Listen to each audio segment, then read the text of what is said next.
nobody on the line, I'm assuming. Say hello. There is a Hello. caller on. Oh, was an active caller. Okay. So there isn't a caller now? Not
Still 1 minute. For That clock is not quite right. The cell phone says 2 o'clock. Oh. In that case, we'll call the meeting to order. That is the Water Management Committee regular meeting at 2 o'clock. And we will start with the committee and public comments, if there are any. Any from committee, staff? There's not much of a committee here today. No, well, there isn't, but you never know. We got to be optimistic. Anybody from the public? I see the telephone is still red, so I'm assuming that means there's nobody on the line. Okay, we'll go to item number 3, which is the Indian Wells Valley Groundwater Authority, and that is me. So start off here. In terms of the GA activity, the last GA meeting was May 11th. The next GA meeting is June 8th. And that GA meeting is just before our next board meeting on June 13th. So I'll have more to report at our board meeting than I will today. In terms of management activity and concerns, perhaps the most consequential GA-related happening was the public facilitation meeting held by DWR on May 17th. Paul Goslin, the Deputy Director of DWR, and his facilitator stressed the need for collaboration among the major pumpers.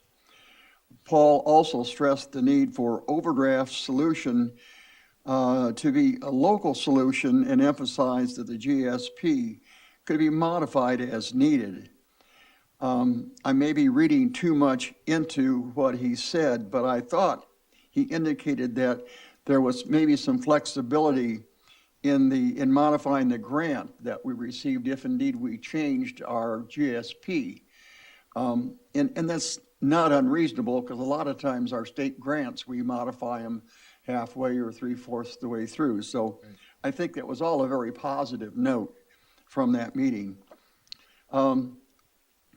Next topic, the annual report release process will be discussed at the next GA meeting. You remember the Water District is pushing for the annual report to be a board approval document. And so hopefully we'll make some progress at this next meeting, and I'll report at our board meeting. I made another push for the use of planning tools. We now have a GSP update, an annual report, and a grant-funded imported water interconnection effort that we should have a plan with a schedule and a budget. So we'll see whether or not that comes through or not. But we're going to be spending a lot of money, and we do have some definite timelines, so it seems very appropriate. Under the financial activity, we were told at the May 11th meeting that the 2020 audit report would be presented at the June meeting. That's 18 months after the close of the fiscal year, which is obviously a long time. But this is the first time they have actually reported that we would see the audit next month. So I'm cautiously optimistic, I guess. So it's going to be interesting, and I'll report on that at our next board meeting. In terms of project activities and concerns, the lack of a validated method to measure the change to groundwater and storage remains my primary concern. As a result, we cannot calculate the recharge, and we cannot estimate the safe yield. We are somewhere around 3 years behind the power curve in terms of where we should be relative to that. The primary Stetson effort remains the recycled water analysis.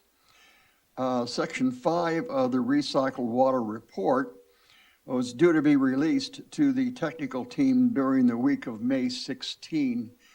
Don, do you know, did that happen? Have you heard one way or the other? I haven't heard. Chuck Krieger was on vacation last week, so I haven't heard. Haven't heard? No. Would you contact him before the next board meeting to see whether or not that release actually happened? Sure. I don't know it's critical, but we need to keep up with what they're doing. Lastly, the transfer of the Navy-developed flow model to the GA is starting to see some activity.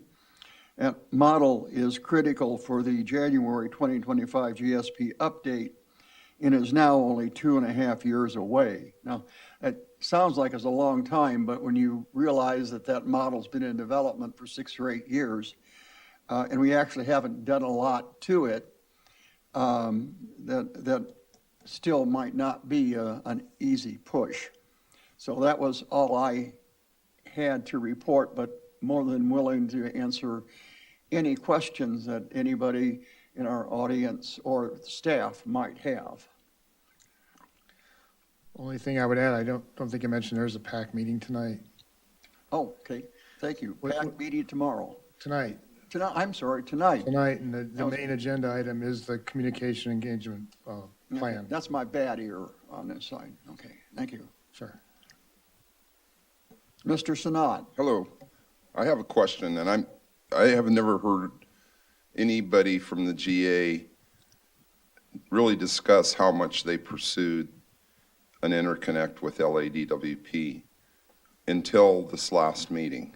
Mr. Hall brought it up, that he discussed, he basically outlined that the LADWP wanted a 3-for-1 exchange, and there was some comparison apparently between the feasibility of the AVEC project and the LADWP interconnect and the pipeline. It would be a difference, and they throw numbers around, but I've never really seen anything, and I was wondering if there's a, if that's in fact the case, that tells me that they've had discussions with LADWP, and that Inyo County, under certain circumstances, may be willing to let us pursue something along that line, as long as it doesn't, in fact, affect any of their current standing with LADWP. The logical, and I sent a little email to Don. And it seems to me the logical solution, at least one alternative that needs to be pursued, is an interconnect with LADWP in the Coso Rose Valley area near the what they call it, the Haymaker pipeline, the project, or I can't remember the name of it. It's Hay something Ranch. Haystack. Something Ranch. But it's that 9-mile pipeline that goes from Coso Junction into Coso Geothermal. It seems like a logical no-brainer if we're going to interconnect with the aqueduct there, run a pipe to the pump and connect it to the 9-mile pipe going to Coso, and then put in a 2-way pipeline from Coso to the wastewater treatment facility and run all the wastewater back into the Coso plant for reinjection. It's that simple. So I realize that may not be feasible with the Navy or LADWP or or anybody, but it's all BLM land up there. It's BLM Navy land. For what it's worth, that's something to throw on the table in the facilitation. I don't know if they're going to be open to those kind of things, but it's an idea. I wouldn't categorize it as simple, but Okay.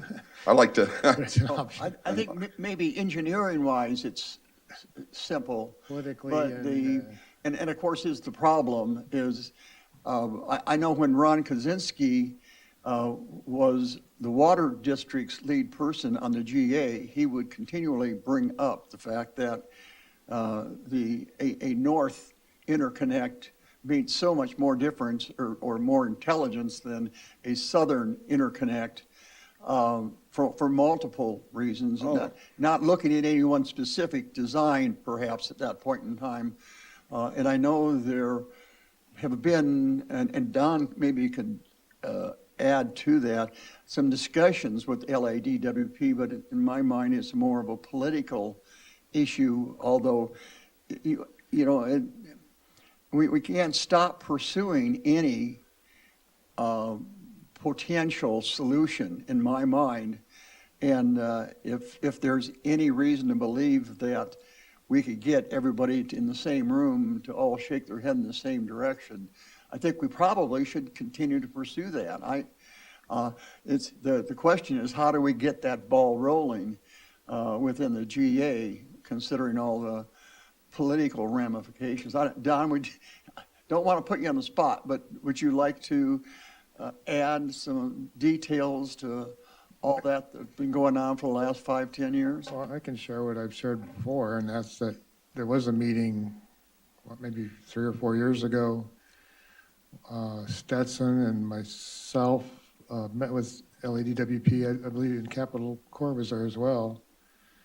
And LADWP didn't give a categorical no. They said they would be open to listening. The one thing they did say, and I've said it before, is that any potential agreement would have to be a win-win-win. In other words, a win for Inyo County, a win for LADWP, and a win for Indian Wells Valley.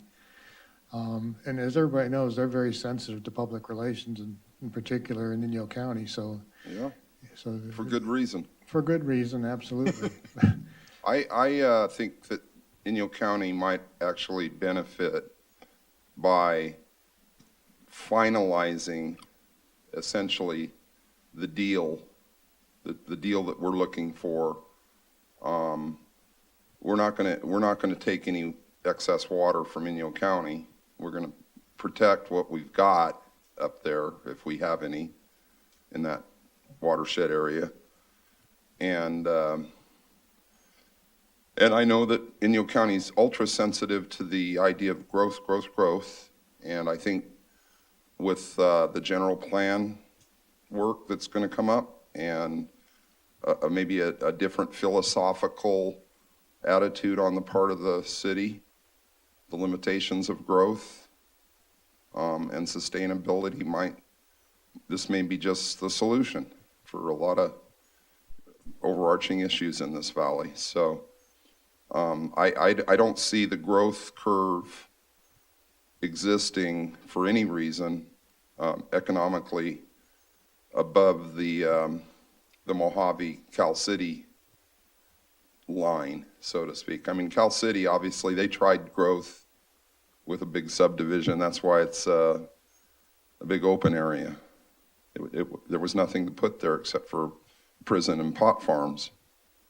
So we've got more, and we should protect what we got, and Inyo County needs to protect what they got, and together we can enrich the protection for the resources that we need to have. We get a little bit more strength working together with LADWP if Inyo County and the Indian Wells Valley are in full agreement. So I can understand where they're coming from, but the logical solution is to work with LADWP, and we need to know the numbers. 3-to-1 may not be a big deal when we get down to what the water needs are for this valley, and that gives us flexibility to buy more water in the future without infringing on the production coming out of Inyo. So anyway, that's my logic on that one. Thank you, Mike. Okay. I guess just one additional word there. The other side of the equation is that we would still have to wheel water from somewhere else in the state to replace that water. And at this point in time, it seems to me that the state is making it very, very difficult to get state water project water, and they're pushing the price through the roof. So that's not to be negative necessarily, but we need to be, I guess, rational about the whole thing. So, but if you can figure out how to make it a win-win-win, like Don was saying, and that is important, let me know. Okay, I would like to pursue that. Thank you. Any other comments? Okay, seeing none from our viewing audience, we'll go on to number 4, brackish water study. That's yours, Don, I believe? Yes, it is. Brackish Water Group, the last meeting was in January 27th, and the purpose of that meeting was to review the results of the aquifer test that was conducted during late March, early April of 2021, as well as a sampling of Neal Ranch 1D and Neal Ranch 2D last November. As I previously reported to the board, the testing and sampling in the northern Brown Road agriculture area showed groundwater at a depth of 2,000 feet to be poor quality. It was particularly high in total dissolved solids on the order of 10,000 to 34,000 parts per million, and the boron content was extremely high at 200 to 260 parts per million. So essentially, treating that water in order to produce potable water is likely not going to be feasible. However, there is more work ongoing presently to be done to fully evaluate the data and to look at other alternatives for extracting from this particular location and depth. The group did receive a check in the amount of $42,304.11 from DWR on May 10th. This was for the 4th invoice package that was submitted on, the revised invoice package that was submitted on March 11th. That invoice covered work completed between June 1st and December 31st. I did check with Wade Major at Aqualogic, who's doing a lot of the background work on this, and there really wasn't anything else to update. We're still targeting completion of the study by March 30th of 2023. Okay. Any comments or questions from staff or the audience? Seeing none, we will go to item number 5, the alternate water sources. Okay. This is a result of the January 19th workshop where the board approved up to $200,000 to obtain and reprocess additional remote sensing and seismic data that was collected during the 1980s within the El Paso subbasin area, and to update the hydrological conceptual framework or model.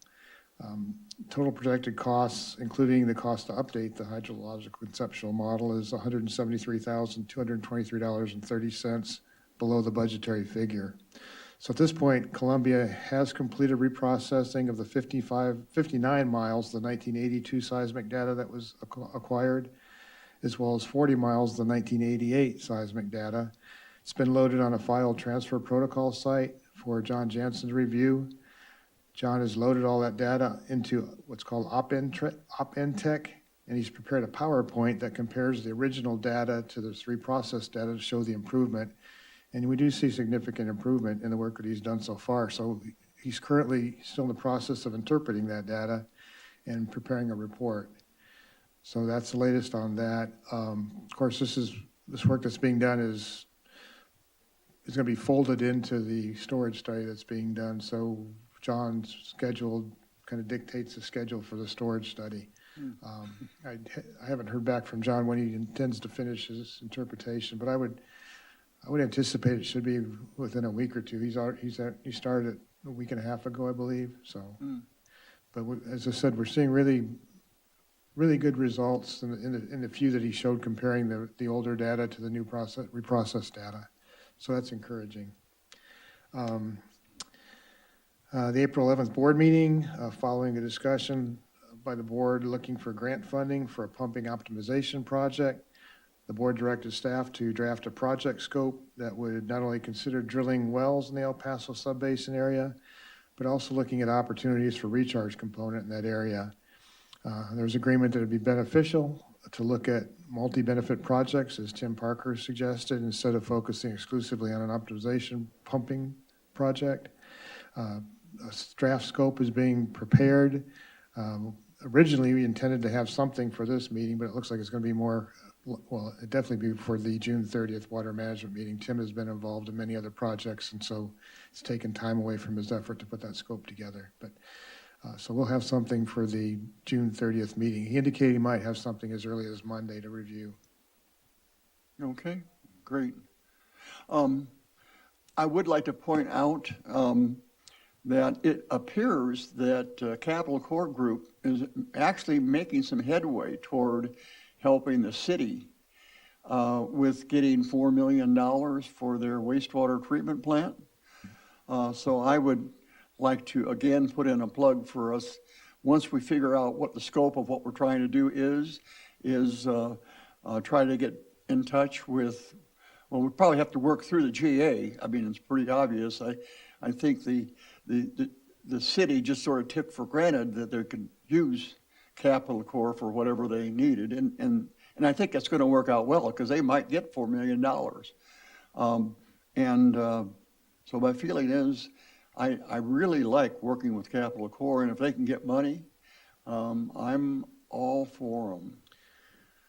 Well, they're certainly engaged in that, in ongoing legislation and opportunities. And like I said, I agree with you. I think it's been money well spent to have Capital Corp working with the Groundwater Authority. They've brought many opportunities to the Groundwater Authority, some that we've acted on and some that we haven't, but they're out there pounding the ground and looking for things that can help us. Well, they had even found some repurposing money for farmers, and we didn't act on that, and consequently, didn't get any money. My understanding is they've given out $42 million, the state has, and they're going to give out some more. So I'm very positive on that group.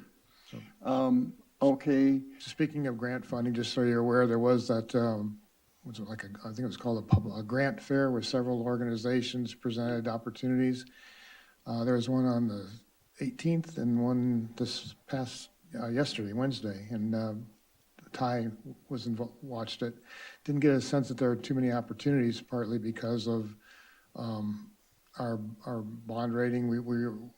We have a good rating. I've bookmarked, there's two sites I bookmarked, one for the state and one for federal, that has grant opportunities that's searchable, so you can put specific criteria for filters in there, and it'll bring up different, if there's something available, it'll show you different opportunities that you might apply for grants. So we're looking for things like that. Kind of along that line, with the regulations that are coming out from the state, related to Governor's Executive Order N-722, I think it may be time to investigate another Cash for Grass program. You know, we had one before, but we ended up returning $100,000 back to the state for lack of interest, I guess. But one thing that may factor into it is there's legislation currently being considered, and I think it stands a good chance of passing, that if you receive funds for a rebate fund for a Cash for Grass program, it won't be taxable from the state, where when we had the program before, if you took advantage of it and got that money, you had to pay taxes on it. I think that affected the number of people who wanted to be involved in it. So I think the state's looking at with the drought and the emphasis on water efficiency appliances and Cash for Grass, they're looking at opportunities to make those kind of programs more appealing by not taxing those benefits. Yeah. Okay, great. Oh, on an aside, while I'm thinking about it, was the new state laws on water limitations going into effect next month? June 1st. June 1st, SB 606 and AB Oh, 1668? those regulations? Oh, I thought you were talking about related to the executive order that they just Oh, discussed. no, I was talking about those. SB 606 and AB Yes, sir, yeah. 1668. The outdoor targets, as far as I know, are still supposed to be presented the end of July. But again, we're 2 months out. I haven't seen anything from Aqua or I get a lot of emails with updates and bullet. I haven't seen anything Yeah.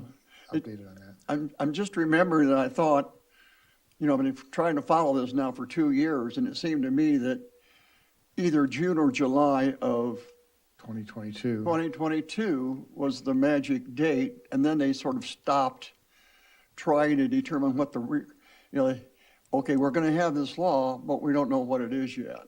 Yeah. You know, and And there's still no information on I think there were 7 different variances being discussed and considered, and no information on those at all either.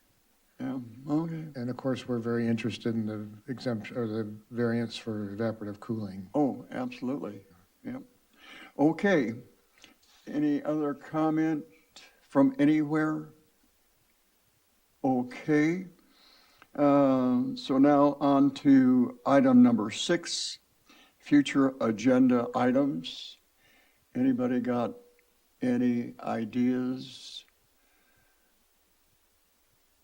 Doesn't look like it. Okay.